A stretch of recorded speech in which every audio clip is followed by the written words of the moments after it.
नमस्कार दोस्तों, आप सभी का एक नई वीडियो में हार्दिक स्वागत है। आज की वीडियो में हम यहां पर देखेंगे प्रैक्टिस सेट नंबर 12। देखिए, इस 12 प्रैक्टिस सेट में आप लोगों को टॉप 50 प्रश्न देखने को मिलेंगे। इसमें मोस्ट इंपॉर्टेंट प्रश्न लिए गए हैं और जितने अभी तक प्रैक्टिस सेट चलाए गए उसकी प्लेलिस्ट बनी हुई है, तो प्लेलिस्ट से जा कर के आप लोग देख सकते हैं।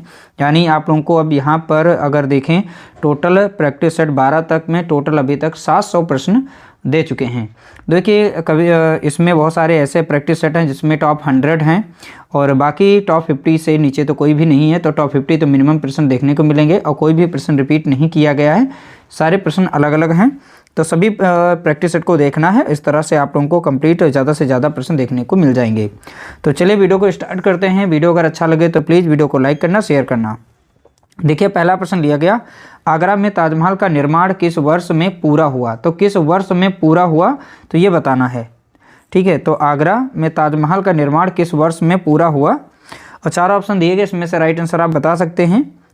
देखिए, यहाँ पर इसका राइट आंसर हो जाएगा ऑप्शन सी 1648 में।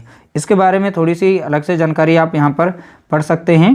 ताजमहल जो है सफ़ेद संगमरमर से बना हुआ है और ये कहाँ पर बना है तो आप बताएंगे आगरा में बना है। ठीक है, और इसका निर्माण जो है 1631 से 1648 के बीच 5वें मुगल सम्राट शाहजहां के आदेश पर उनकी पत्नी मुमताज़ महल की याद में बनवाया गया था। इसे विश्व धरोहर में, यूनेस्को की विश्व धरोहर में भी शामिल किया गया। तो सन पूछा जा सकता है तो आप बताएंगे 1982 में। ठीक है, तो 1982 में यूनेस्को की विश्व धरोहर में शामिल किया गया। इनके वास्तुकार थे, ताजमहल के वास्तुकार, तो पूछा जा सकता है तो याद रखिएगा अहमद लाहौरी। तो इस तरह से देखें तो यहाँ पर एक अलग से एक शॉर्ट नोट दिया गया था, तो यहाँ से आप इसका स्क्रीनशॉट लेकर भी रख सकते हैं और उसे पढ़ सकते हैं। देखिए, अगला प्रश्न दिया गया क्वेश्चन नंबर देखेंगे यहाँ पर 2। किसी स्मारक को भारत का राष्ट्रीय स्मारक कहते हैं? अब देखिए, कौन सी इसमें से स्मारक है जिसे भारत का राष्ट्रीय स्मारक कहा जाता है? तो आपको इसमें से बताना है राष्ट्रीय स्मारक कौन सी है, इंडिया गेट या गेटवे ऑफ इंडिया, राजघाट या लाल किला? तो क्वेश्चन नंबर 2 का यहाँ पर राइट आंसर देखेंगे ऑप्शन ए इंडिया गेट। ठीक है, इसका राइट आंसर क्या हो जाएगा तो आप बताएंगे इंडिया गेट। अब देखिए, इसके बारे में थोड़ी सी जानकारी यहाँ पर दी गई है, तो वो जानकारी हम लोग पढ़ते हैं। इंडिया गेट को भारत का राष्ट्रीय स्मारक कहते हैं। यह दिल्ली में स्थित है। इसका निर्माण देखिए प्रथम विश्व युद्ध में शहीद हुए भारतीय सैनिकों की याद में किया गया था। ठीक है, अगला प्रश्न देखेंगे क्वेश्चन नंबर 3 देखेंगे। यहाँ पर लोकसभा के पहले स्पीकर कौन थे? तो आपको बताना है लोकसभा के पहले स्पीकर कौन थे। क्वेश्चन नंबर 3 का आप बताएंगे राइट आंसर। देखिए, यहाँ पर इसका राइट आंसर है जीवी मावलंकर। ठीक है, याद रखिएगा मावलंकर। ठीक है, ऑप्शन नंबर ए यहाँ पर करेक्ट आंसर हो जाएगा। लोकसभा के पहले स्पीकर कौन थे तो आप बताएंगे जीवी Mavalankar, option A right answer. अगला प्रश्न देखेंगे क्वेश्चन नंबर 4। द्विसदनीय विधायिका का अर्थ है? तो द्विसदनीय विधायिका का अर्थ क्या होता है? तो क्वेश्चन नंबर 4 का यहाँ पर करेक्ट आंसर बताएंगे। क्वेश्चन नंबर 4 का राइट आंसर देखिए, 4 का यहाँ पर राइट आंसर है ऑप्शन बी निचली और ऊपरी सदन। ठीक है, इसका राइट आंसर क्या है तो आप बताएंगे निचली और ऊपरी सदन। तो इसके बारे में थोड़ी सी जानकारी जो दी गई है वो हम पढ़ लेते हैं। देखिए, भारतीय संसद के 2 सदन हैं, लोकसभा और राज्यसभा। राज्यसभा को ऊपरी सदन कहते हैं और लोकसभा को निचली सदन कहते हैं। ठीक है, तो थोड़ी सी जानकारी यहाँ पर जो दी गई है इसे थोड़ा सा फोकस करके पढ़िएगा, क्योंकि यहाँ से अगर एक क्वेश्चन अटेंड हो रहा है तो यहाँ से भी 1-2 क्वेश्चन मिलेंगे आपको। अगला प्रश्न देखेंगे क्वेश्चन नंबर 5। निम्नलिखित में से लोकसभा की प्रथम महिला अध्यक्ष का नाम बताइए। नाम क्या था? तो आपको बताना है लोकसभा की प्रथम महिला अध्यक्ष का नाम। तो देखिए, क्वेश्चन नंबर 5 का यहाँ पर राइट आंसर बताएंगे। तो क्वेश्चन नंबर 5 का राइट आंसर हो जाएगा ऑप्शन सी मीरा कुमार। ठीक है, तो मीरा कुमार यहाँ पर करेक्ट आंसर हो जाएगा। अगला यहाँ पर देखेंगे थोड़ी सी विस्तृत इनकी जानकारी। देखिए, 15वीं लोकसभा के दौरान 4 जून 2019 से 18 मई 2014 तक यह पद धारण किया था। सन 1945 में बिहार में जन्मी मीरा कुमार प्रसिद्ध भारतीय नेता एवं स्वतंत्रता सेनानी श्री जगजीवन राम की पुत्री हैं। ठीक है, तो ये इनकी एडिशनल जानकारी थी जो कि मैंने यहाँ पर अलग से यहाँ पर दी थी। अगला प्रश्न देखेंगे क्वेश्चन नंबर 6। दिल्ली में हुमायूं का मकबरा किस मशहूर मुगल शहंशाह ने बनवाया था? तो आपको बताना है दिल्ली में जो यहाँ पर मकबरा बना था, कौन सा मकबरा? तो आप बताएंगे हुमायूं का मकबरा, ठीक है। तो किस मुगल शहंशाह ने बनवाया? क्वेश्चन नंबर 6 का यहाँ पर राइट आंसर बताएंगे। देखिए 6 का राइट आंसर है ऑप्शन ए, अकबर ने बनवाया था। किसने बनवाया? तो आप बताएंगे अकबर ने। अगला प्रश्न देखेंगे क्वेश्चन नंबर 7, टीपू सुल्तान इनमें से किस स्थान से संबंधित हैं? तो आपको बताना है टीपू सुल्तान इनमें से किस स्थान से संबंधित हैं। क्वेश्चन नंबर 7 का यहाँ पर राइट आंसर हो जाएगा ऑप्शन सी, श्रीरंगपट्टनम, ठीक है। कहाँ से संबंधित हैं टीपू सुल्तान? तो आप बताएंगे श्रीरंगपट्टनम से। अगला प्रश्न देखेंगे क्वेश्चन नंबर 8, हल्दी घाटी का युद्ध कब लड़ा गया? तो आपको बताना है हल्दी घाटी का युद्ध कब लड़ा गया। क्वेश्चन नंबर 8 का यहाँ पर राइट आंसर बताना है। देखिए 8 का राइट आंसर है ऑप्शन सी, 1576 में लड़ा गया था।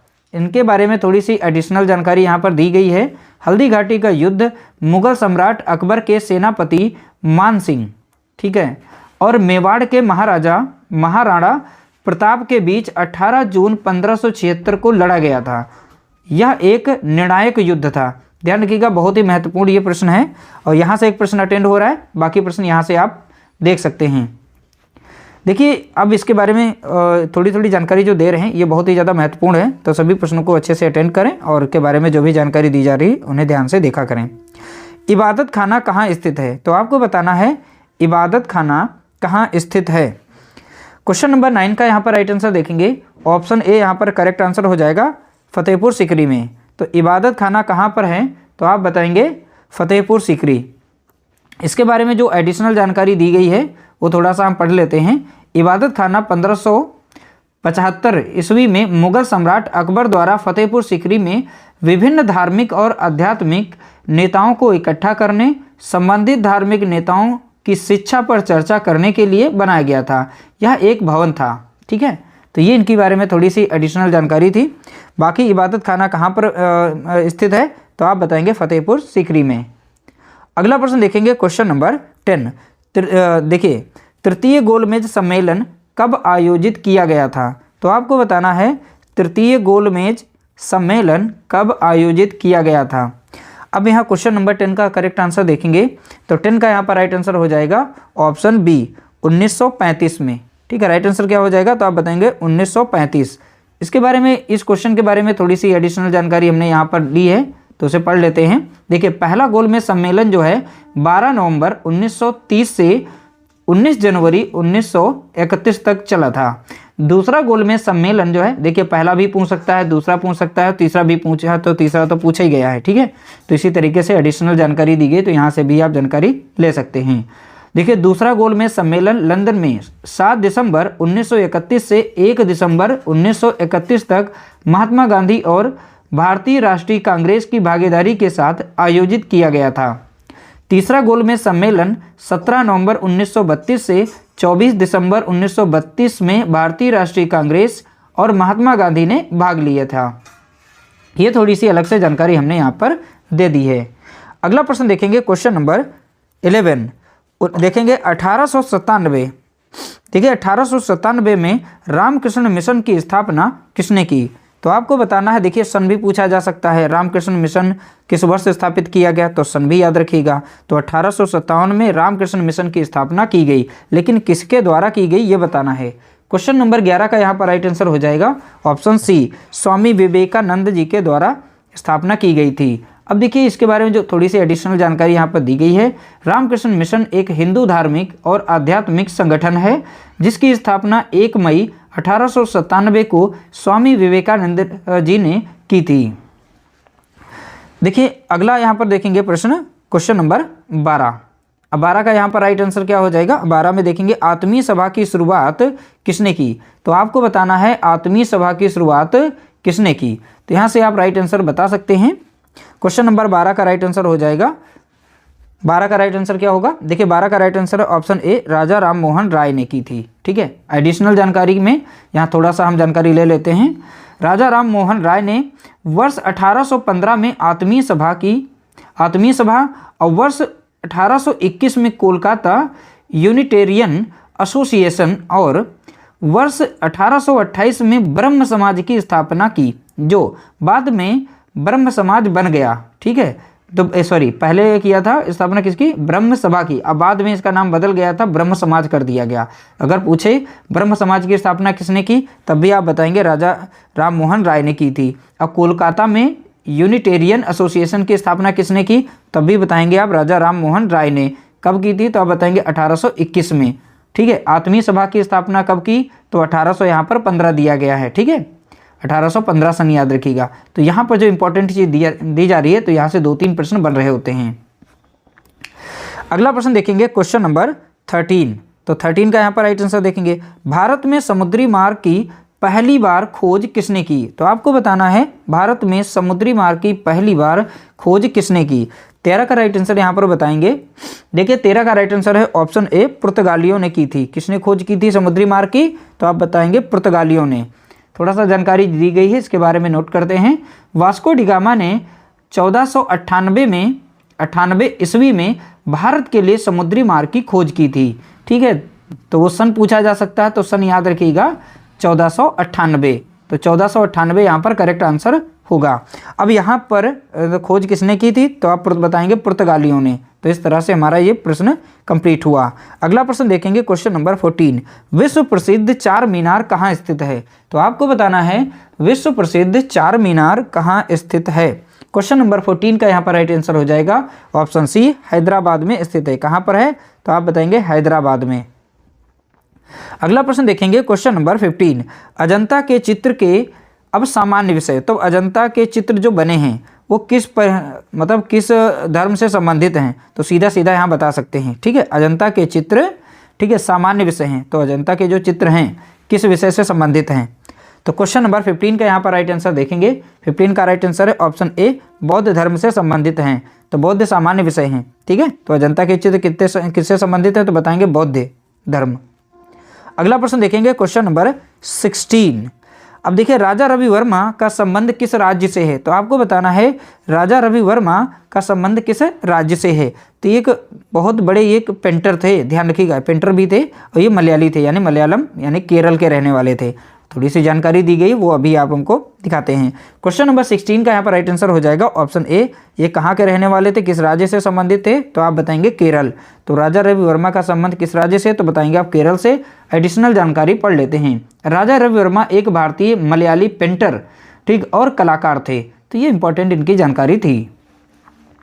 चलिए अगला प्रश्न देखते हैं क्वेश्चन नंबर 17। हिंदुस्तानी संगीत की शैली ख्याल, इस शब्द को ध्यान रखिएगा, मोस्ट इंपॉर्टेंट है। ख्याल का क्या अर्थ होता है।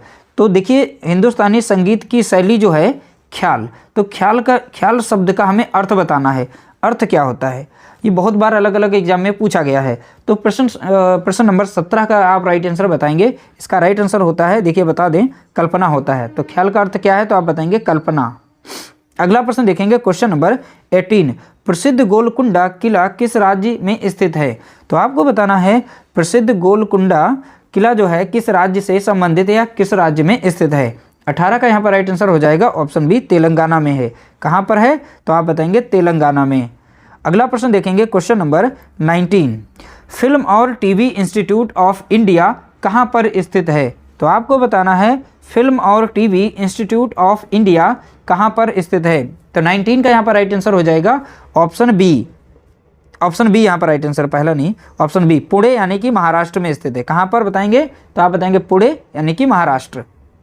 अगला प्रश्न देखेंगे क्वेश्चन नंबर 20। मांड, ये शब्द को याद रखिएगा, कई बार पूछा गया। मांड कहाँ के लोक नृत्य की शैली है। तो आपको बताना है मांड कहाँ के लोक नृत्य की शैली है। क्वेश्चन नंबर 20 का यहाँ पर राइट आंसर बताएंगे। तो 20 का राइट आंसर क्या होगा, देखिए इसका राइट आंसर है ऑप्शन बी, राजस्थान से संबंधित है। किससे संबंधित है, तो आप बताएंगे राजस्थान। अगला प्रश्न देखेंगे क्वेश्चन नंबर 21। देखिए राज्य, यहाँ 2 बार लिख गया। राज्य पुनर्गठन आयोग की स्थापना किस वर्ष में की गई थी। ठीक है, तो यहाँ बताना है राज्य पुनर्गठन आयोग की स्थापना किस वर्ष में की गई थी। 21 का यहाँ पर करेक्ट आंसर बताएंगे। देखिए 21 का राइट आंसर है ऑप्शन डी, 1953 में। ठीक है, 1953 यहाँ पर करेक्ट आंसर होगा। अगला प्रश्न देखेंगे क्वेश्चन नंबर 22 देखेंगे। भारतीय संविधान का अंतिम देखेंगे व्याख्याता किसे कहा जाता है। तो भारतीय संविधान का अंतिम व्याख्याता किसे माना जाता है, किसे माना गया, तो आप बताएंगे यहाँ से राइट आंसर। देखिए ये PYQ प्रश्न है, 2 से 3 बार पूछा गया अलग अलग एग्जाम में, तो ये इंपॉर्टेंट था संविधान से, तो इसीलिए हमने इसको शामिल किया है। तो देखिए प्रश्न संख्या 22 का आप करेक्ट आंसर बताएंगे। इसका राइट आंसर है ऑप्शन ए सुप्रीम कोर्ट। ठीक है, तो सुप्रीम कोर्ट यहाँ पर करेक्ट आंसर हो जाएगा। अगला प्रश्न देखेंगे क्वेश्चन नंबर 23, किसी राज्य के मुख्यमंत्री की नियुक्ति किसके द्वारा की जाती है। तो आपको बताना है किसी राज्य के मुख्यमंत्री की नियुक्ति किसके द्वारा की जाती है। तो 23 का यहाँ पर करेक्ट आंसर आप बताएंगे। इसका राइट आंसर है राज्यपाल। ठीक है, तो मुख्यमंत्री की नियुक्ति कौन करता है, तो आप बताएंगे राज्यपाल करता है। अगला प्रश्न देखेंगे क्वेश्चन नंबर 24, जवाहरलाल नेहरू की मृत्यु पर भारत के अंतरिम प्रधानमंत्री के रूप में किसने काम किया। तो आपको बताना है, ये भी 102 बार प्रश्न पूछा गया है, इंपॉर्टेंट प्रश्न है संविधान से। तो जवाहरलाल नेहरू की मृत्यु पर भारत के अंतरिम प्रधानमंत्री के रूप में किसने काम किया। तो 24 का यहाँ पर करेक्ट आंसर बताएंगे। तो देखिए इसका राइट आंसर है ऑप्शन डी गुलजारी लाल नंदा। तो ये इंपॉर्टेंट प्रश्न थे। ठीक है, तो ये इंपॉर्टेंट है, तो इसलिए हमने शामिल किया था। अगला प्रश्न देखेंगे क्वेश्चन नंबर 25, भारत के संघीय न्यायालय की स्थापना किस वर्ष में की गई थी। तो बताना है भारत की संघीय न्यायालय की स्थापना, तो संघीय न्यायालय की स्थापना किस वर्ष की गई थी। देखिए 25 का यहाँ पर करेक्ट आंसर आप बताएंगे। तो 25 का राइट आंसर हो जाएगा ऑप्शन बी 1937। तो सन याद रखेंगे, 1937 यहाँ पर करेक्ट आंसर होगा। अगला प्रश्न देखेंगे क्वेश्चन नंबर 26, भारतीय संसद का निचला सदन कहलाता है। तो आपको बताना है भारतीय संसद का निचला सदन, ठीक है, क्या कहलाता है। 26 का यहाँ पर करेक्ट आंसर हो जाएगा ऑप्शन डी लोकसभा कहलाता है। क्या कहलाएगा, तो आप बताएंगे लोकसभा। अगला प्रश्न देखेंगे क्वेश्चन नंबर 27, संसदीय बैठक का पहला काल कल लिख गया है। तो यहाँ पर याद रखिएगा काल लिखा है, तो हम लिखे दे रहे हैं काल निम्न है। काल क्या कहलाता है, तो संसदीय बैठक का पहला काल निम्न है, यानी पहला काल क्या कहलाता है, ये सीधा सीधा पूछा गया। देखिए यहाँ पर 27 का राइट आंसर हो जाएगा ऑप्शन बी प्रश्नकाल कहलाता है, क्योंकि उसमें बहुत सारे प्रश्न पूछे जाते हैं। तो पहला काल जो है प्रश्नकाल से संबंधित है, तो इसमें प्रश्न पूछे जाते हैं। अगला प्रश्न देखेंगे क्वेश्चन नंबर 28, भारतीय संविधान के किस भाग में मूल अधिकारों का वर्णन है। तो आपको बताना है भारतीय संविधान के किस भाग में मूल अधिकारों का वर्णन है। देखिए 28 का यहाँ पर राइट आंसर हो जाएगा। 28 का आप राइट आंसर बता सकते हैं। इसका राइट आंसर है ऑप्शन ए भाग 3 में। तो भाग 3 में भारतीय संविधान के जो मूल अधिकार हैं उनका वर्णन किया गया। किसमें किया गया, तो बताएंगे भाग 3 में। अगला प्रश्न देखेंगे क्वेश्चन नंबर 29, भूगोल का जनक किसे माना जाता है। तो आपको बताना है भूगोल का जनक किसे माना जाता है। तो इसका करेक्ट आंसर आप बता सकते हैं। 29 का यहाँ पर राइट आंसर क्या होगा। देखिए 29 का राइट आंसर है ऑप्शन डी देखिए इरेटोस्थनीज। तो इंग्लिश में भी लिख दिया है, तो ये नाम जो है इंपॉर्टेंट है, ध्यान रखिएगा। तो भूगोल का जनक किसे माना जाता है, तो आप बताएंगे इरेटोस्थनीज। ठीक है, तो ऑप्शन यहाँ पर डी करेक्ट आंसर होगा। अगला प्रश्न देखेंगे क्वेश्चन नंबर 30, पश्चिमी यहाँ पर है चक्रवर्ती विक्षोभ का उद्गम कहाँ से होता है। तो ये यहाँ पर ध्यान रखिएगा, ये इंपॉर्टेंट प्रश्न है, 3 से 4 बार अलग अलग एग्जाम में पूछा गया था। तो पश्चिमी चक्रवर्ती विक्षोभ जो है का उद्गम कहाँ से होता है, तो उद्गम बताइए यहाँ पर। ठीक है, प्रश्न देखिए यहाँ पर प्रश्न 30 का यहाँ पर राइट आंसर बता सकते हैं। तो 30 का राइट आंसर हो जाएगा ऑप्शन सी भूमध्य सागर। तो राइट आंसर क्या होगा, तो आप बताएंगे भूमध्य सागर। अगला प्रश्न देखेंगे क्वेश्चन नंबर 31, आकाश गंगा के भीतर के धूल और गैस के बादल को कहते हैं।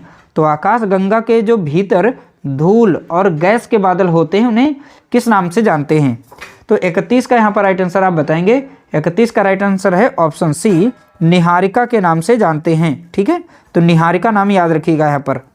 अगला प्रश्न देखेंगे क्वेश्चन नंबर 32, सूर्य की आंख से दिखाई पड़ने वाली परत कहलाती है। तो ध्यान से देखिएगा प्रश्न को, ये 2 से 3 बार अलग अलग एग्जाम में पूछा गया, इंपॉर्टेंट है।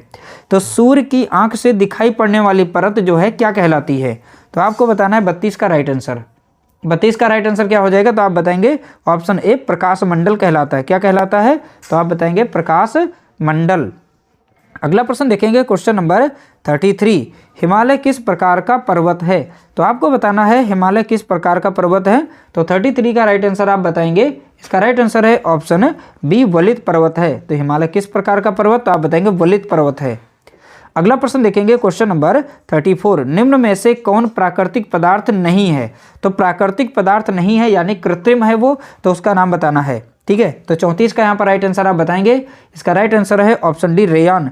ये कृत्रिम है यानी कि सिंथेसिस किया जाता है, तो कृत्रिम याद रखिएगा, ये कृत्रिम है। बाकी सब सेलुलोज, स्टार्च, कपास ये सब प्राकृतिक हैं। कैसे हैं तो आप बताएंगे प्राकृतिक हैं, और जो नहीं है वही पूछा गया था यहाँ पर। तो ये सभी के सभी तीनों प्राकृतिक हैं, जो नहीं है वो ऑप्शन डी वाला है। अगला प्रश्न देखेंगे क्वेश्चन नंबर 35, रेशम कीट के जीवन चक्र में कौन सर्वाधिक भोजन करता है। तो रेशम कीट का जो जीवन चक्र होता है उसमें सबसे ज़्यादा भोजन कौन सा करता है। तो इसमें सर्वाधिक भोजन करने वाला चक्र का आपको नाम बताना है। देखिए यहाँ पर 35 का राइट आंसर आप बताएंगे। तो 35 का राइट आंसर है ऑप्शन ए लार्वा। ठीक है, लार्वा सबसे ज़्यादा अपने जीवन में सबसे ज़्यादा भोजन करता है। इंपॉर्टेंट प्रश्न लिया गया है।